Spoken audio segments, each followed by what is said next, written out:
malaman kung saan ka tutungo.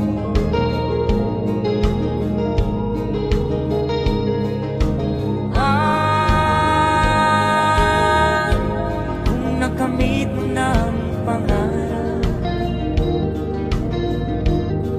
di pa rin masiyahan, nais mo'y madagdagan, limot mo na ang iyong pinagmulan.